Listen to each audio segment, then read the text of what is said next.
गुरुवार 19 दिसंबर को बीदर में जिला प्रशासन, जिला पंचायत, जिला कानूनी सेवा प्राधिकरण, महिला एवं बाल विकास विभाग बीदर, शिशु विकास योजना बीदर और भागीदार विभाग उनके परिसर में जिला पंचायत संपन्नमूलका केंद्र मयूर बीदर में महिला और बच्चों की अवैध तस्करी की रोकथाम के संबंध में जिला एवं तालुका स्तर के विभिन्न सहभागी विभागों के अधिकारियों एवं सतर्कता समिति के सदस्यों को जिला स्तर पर एक दिवसीय प्रशिक्षण कार्यक्रम आयोजित किया गया।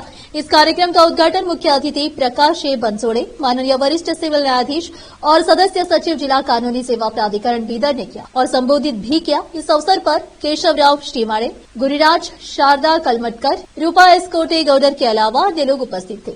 इस अवसर पर अतिथियों और अन्य लोगों को पुस्तिका भेंट की गई। केपी न्यूज के लिए कैमरामैन पपुराज का कवरेज। जिला पंचायत, जिला कानूनी प्राधिकार, महिला ಮತ್ತು ಮಕ್ಕಳ ಅಭಿವೃದ್ಧಿ ಇಲಾಖೆ, ಶಿಶು ಅಭಿವೃದ್ಧಿ ಯೋಜನೆ ಬೀದರ್ ಹಾಗೂ ಸಹಭಾಗಿದಾರ ಇಲಾಖೆ ಇವರ ಸಂಯುಕ್ತಾಶ್ರಯದಲ್ಲಿ ಈ ದಿನ ಮಹಿಳೆಯರ ಮತ್ತು ಮಕ್ಕಳ ಅನೈತಿಕ ಸಾಗಾಣಿಕೆ ತಡೆ ಕುರಿತು ಎಸ್ಒಪಿ ಹಾಗೂ ಅನೈತಿಕ ಸಾಗಾಣಿಕೆ ತಡೆಗಟ್ಟುವ ಕಾಯ್ದೆ ಕುರಿತು ಒಂದು ಕಾರ್ಯಾಗಾರವನ್ನು ಜಿಲ್ಲಾ ಮಟ್ಟದ ಒಂದು ದಿನದ ತರಬೇತಿ ಕಾರ್ಯಕ್ರಮವನ್ನು ಹಮ್ಮಿಕೊಂಡಿದೆ। ಈ ಒಂದು ಕಾರ್ಯಕ್ರಮದಲ್ಲಿ ಅಧ್ಯಕ್ಷತೆ ವಹಿಸಿರ್ತಕ್ಕಂಥ ಮಾನ್ಯ ಶ್ರೀ ಶ್ರೀಧರ್ MS ಹಾಗೂ ಇಲ್ಲಿ ಸೇರಿದ ಎಲ್ಲ ಪೊಲೀಸ್ ಅಧಿಕಾರಿಗಳೇ, ಎಲ್ಲ ಸಿಬ್ಬಂದಿ ವರ್ಗದವರು ಮಕ್ಕಳ ಅನೈತಿಕ ಸಾಗಾಣಿಕೆ ತಡೆ ಕುರಿತು ತಯಾರಿಸಲಾದ ಕ್ರಮಬದ್ಧ ಕಾರ್ಯವಿಧಾನ SOP ಬಗ್ಗೆ ಇದನ್ನ 4 ಭಾಗಗಳಲ್ಲಿ ವಿಂಗಡಿಸಬೇಕು। ಮೊದಲನೇದು ಲೈಂಗಿಕ ದುರ್ಬಳಕೆಗಾಗಿ ವ್ಯಕ್ತಿಗಳ ಕಳ್ಳ ಸಾಗಣೆ, ಎರಡನೇದು ಒತ್ತಾಯಪೂರ್ವಕ ಮಕ್ಕಳ ವಿಚಾರಣೆಗಾಗಿ ಕಳ್ಳ ಸಾಗಣೆ, ಮೊದಲನೇದು ಲೈಂಗಿಕ ದುರ್ಬಳಕೆಗಾಗಿ ವ್ಯಕ್ತಿಗಳ ಕಳ್ಳ ಸಾಗಣೆ, ಎರಡನೇದು ಒತ್ತಾಯಪೂರ್ವಕ ಮಕ್ಕಳ ವಿಚಾರಣೆಗಾಗಿ ಕಳ್ಳ ಸಾಗಣೆ, ಜೀತ ಕಾರ್ಮಿಕತೆಗಾಗಿ ವ್ಯಕ್ತಿಗಳ ಕಳ್ಳ ಸಾಗಣೆ, ನಾಲ್ಕನೇದು ಬಾಲ ಕಾರ್ಮಿಕತೆಗಾಗಿ ವ್ಯಕ್ತಿಗಳ ಕಳ್ಳ ಸಾಗಣೆ। ಮಹಿಳೆ ಮತ್ತು ಮಕ್ಕಳ ಅಂದ್ರೆ ಈ 4 ಭಾಗಗಳಲ್ಲಿ ವಿಂಗಡಿಸುವುದು। ಮೊದಲನೇದು ವ್ಯಕ್ತಿಗಳ ಕಳ್ಳ ಸಾಗಣೆ, ಎರಡನೇದು ಮಕ್ಕಳಿಗೆ ದುಡಿಮೆ, ಲೈಂಗಿಕ ದೌರ್ಜನ್ಯ ಮತ್ತು ಸಾಗಾಣಿಕೆಯ ತಾಣಗಳಾಗಿವೆ।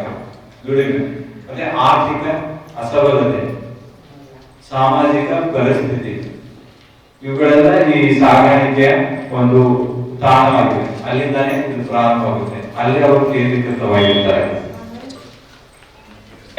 ಈಗ ನಮ್ಮ ಅವಾಗಲೇ ಸಾಹೇಬರು ಮಾತಾಡ್ತಾ ಹೇಳ್ತಿದ್ರು, ಬೀದರ್ ಜಿಲ್ಲೆಯಲ್ಲಿ ಈ ಒಂದು ಟ್ರಾಫಿಕಿಂಗ್ ಕಾಯ್ದೆ ಅಡಿಯಲ್ಲಿ ಯಾವ್ದಾದ್ರು ಪ್ರಕರಣ ದಾಖಲಾಗಿದೆಯಾ ಅಂತಂದ್ರೆ ಯಾವ್ದು ಕೂಡ ದಾಖಲಾಗಿಲ್ಲ ಅಂತ ನಮ್ಮ ಪೊಲೀಸ್ ಇಲಾಖೆ ಕೂಡ ಇದ್ದಾರೆ।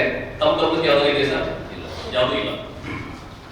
ಹಾಗಾಗಿ ಪ್ರಕರಣವೇ ದಾಖಲಾಗ್ತಿಲ್ಲ ಪೊಲೀಸ್ ಸ್ಟೇಷನ್ ಅಲ್ಲಿ ಅಂತ ಅಂದ್ರೆ ಸಾಮಾನ್ಯವಾಗಿ ಏನ್ ಅನ್ಸಿರುತ್ತೆ, ಸೊ ಅದು ಎಲ್ಲೂ ಕೂಡ ಅದು ಜಾಗೃತವಾಗಿಲ್ಲ, ಅಂದ್ರೆ ಆ ಒಂದು ಇದು ಟ್ರಾಫಿಕಿಂಗ್ ಎಲ್ಲೂ ನಡೀತಿಲ್ಲ ಅನ್ನೋದು ನಮ್ಗೆ ಸಹಜವಾಗಿ ಮೇಲ್ನೋಟಕ್ಕೆ ಕಂಡು ಬರ್ತಕ್ಕಂಥದ್ದು। ಆದ್ರೆ ಸಮಸ್ಯೆ ಅದೇ ತರ ಇದೆಯಾ ಅಂತ ಅಂದ್ರೆ ಅದು ಆತರ ಇಲ್ಲ। ಯಾಕೆಂತಂದ್ರೆ ಇವತ್ತು ನಿಮ್ಗೆಲ್ಲ ಗೊತ್ತಿರ್ಬೋದು, ಸೊ ಇದು ಒಂದು ನಮ್ಮ ಸಮಾಜದಲ್ಲಿ ಇರ್ತಕ್ಕಂಥ ಅತ್ಯಂತ ಕೆಟ್ಟ ಒಂದು ಇದರಲ್ಲಿ, ಅಂದ್ರೆ ಏನು ನಾವು ಕ್ರೈಮ್ಸ್ ಲೆಕ್ಕದಲ್ಲಿ ತೆಗೆದುಕೊಂಡ್ರೆ ಸೊ ಅತಿ ಗಂಭೀರವಾದ ಒಂದು ಇದು ಏನು ನಾವು ಅಪರಾಧ ಅಂತ ಹೇಳ್ಬಿಟ್ಟು ನಾವು ಹೇಳ್ಬೋದು। ಪ್ರದೇಶದಲ್ಲಿ ಜನರ ಜೊತೆ ಒಡನಾಟವನ್ನ ಅವರು ಹೊಂದಿರ್ತಾರೆ। ಅಲ್ಲಿ ಅದ್ರ ಜೊತೆಗೆ ಏನಂತ ಅಂದ್ರೆ ಗ್ರಾಮ ಮಟ್ಟದಲ್ಲಿ ಪ್ರತಿ ಗ್ರಾಮ ಪಂಚಾಯತ್ ಮಟ್ಟದಲ್ಲೂ ಕೂಡ ಈ ಒಂದು ಕಾವಲು ಸಮಿತಿ, ಮಹಿಳಾ ಮತ್ತು ಮಕ್ಕಳ ಅನೈತಿಕ ಸಾಗಾಣಿಕೆಗೆ ಸಂಬಂಧಪಟ್ಟಂಗೆ ಒಂದು ಕಾವಲು ಸಮಿತಿ ಕೂಡ ಇದೆ।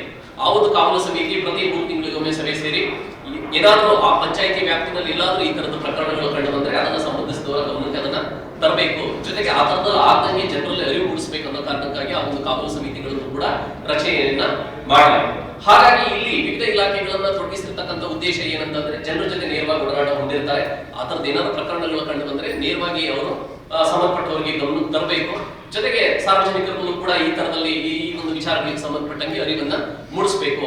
ಅಂದ್ರೆ ಜನರಲ್ಲಿ ಇರ್ತಕ್ಕಂಥ ಒಂದು ಮುಗ್ಧತೆಯನ್ನ ಏನು ಬಳಸಿಕೊಂಡು ಜನರು ಟ್ರಾಫಿಕಿಂಗ್ ಮಾಡ್ತಾರೆ, ಸೊ ಆ ತರ ಆಗದಂಗೆ ತಡೆಗಟ್ಟಬೇಕು ಅನ್ನೋ ಕಾರಣಕ್ಕಾಗಿ ತಮ್ಮೆಲ್ಲರೂ ಕೂಡ ಇಲ್ಲಿ ಸೇರಿಸಿರ್ತಕ್ಕಂಥದ್ದು। ಹಾಗಾಗಿ ಏನು ಈ ಒಂದು ವರ್ಕ್ಶಾಪ್ ಇದೆ, ಈ ವರ್ಕ್ಶಾಪ್ ನಲ್ಲಿ ತಾವೆಲ್ಲರೂ ಬಂದಿರತಕ್ಕಂಥದ್ದು ನಮಗೆ ನಿಜವಾಗ್ಲೂ ಕೂಡ ಖುಷಿ ಕೊಟ್ಟಿದೆ। ಹಾಗಾಗಿ ಮುಂದೆ 2 ಜನ ಸಂಪನ್ಮೂಲ ವ್ಯಕ್ತಿಗಳು ಕಾಯ್ದೆ ಬಗ್ಗೆ ತಿಳಿಸಿಕೊಡ್ತಾರೆ, ಜೊತೆಗೆ ಏನು ಈ ಒಂದು SOP ಇದೆ ಇದನ್ನ ಹೇಗೆ ತಡೆಗಟ್ಟಬೇಕು ಅನ್ನೋದಕ್ಕೆ ಸಂಬಂಧಪಟ್ಟಂಗೆ ಯಾರ್ಯಾರ ಜವಾಬ್ದಾರಿ ಏನಿದೆ ಅನ್ನೋದ್ರ ಬಗ್ಗೆ ಕೂಡ ನಮ್ಮ ಸಂಪನ್ಮೂಲ ವ್ಯಕ್ತಿಗಳು ತಿಳಿಸಿಕೊಡ್ತಾರೆ। ತಿಳಿಸ್ಕೊಡ್ತಾರೆ. ಹಾಗಾಗಿ ಈ ಒಂದು ದಿನದ ಕಾರ್ಯಕ್ರಮದಲ್ಲಿ ತಾವೆಲ್ಲರೂ ಕೂಡ ಸಕ್ರಿಯವಾಗಿ ಭಾಗವಹಿಸಿ ಈ ಒಂದು ಏನು ಕಾರ್ಯಾಗಾರ ಇದೆ ಇದನ್ನು ಯಶಸ್ವಿಗೊಳಿಸಿ ಅಂತ ಹೇಳಿ ಹೇಳ್ತಾ ಈ ಸಂದರ್ಭದಲ್ಲಿ ಮಾತಾಡೋದು ಅವಕಾಶ ಮಾಡಿಕೊಂಡು ನಾವೆಲ್ಲರೂ ಒಂದು ಸೇರಿ ನಾನು ಮಾತು ಮುಗಿಸ್ತೇನೆ.